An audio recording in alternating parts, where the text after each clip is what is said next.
Ancient China had three unique practices: courtesans, eunuchs, and foot binding. While courtesans and eunuchs were found in other countries, foot binding was exclusive to China. Foot binding involved wrapping and bending a girl's feet to create a specific shape, causing harm to the female body. The origin varies, but the undeniable fact is the harm it caused. Described as painful torture, a saying goes, "Tiny feet, tears like a basin." Girls started foot binding in early childhood, gradually twisting the bones, typically beginning at age 4 or 5 and lasting 3 to 4 years until the age of 7 or 8. Methods included twisting joints to make the feet thin and deformed. Some places used bamboo or even broken pieces of porcelain, causing additional pain. After foot binding, a woman's 3-inch golden lotus became her most private part, hidden from strangers. Compared to courtesans and widows adhering to chastity, foot binding was more widespread, causing significant suffering. Scholars like Su Dongbo and Li Yu in the Song dynasty discuss the aesthetic standards of small feet and their connection to sexual desire.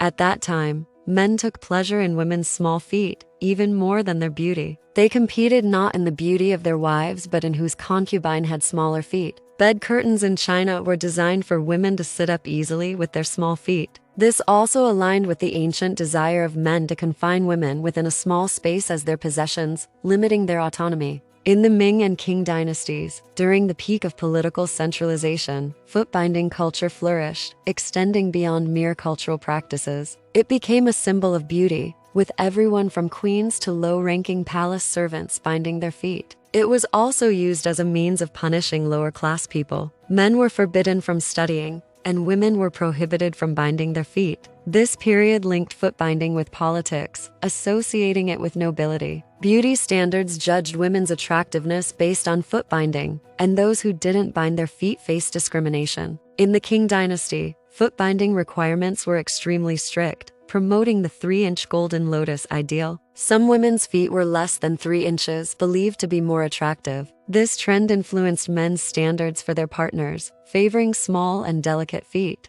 Foot binding persisted until the 1940s. Nowadays, very few women practice foot binding, but it's worth noting that this harmful tradition lasted for nearly 1,000 years and affected countless Chinese women.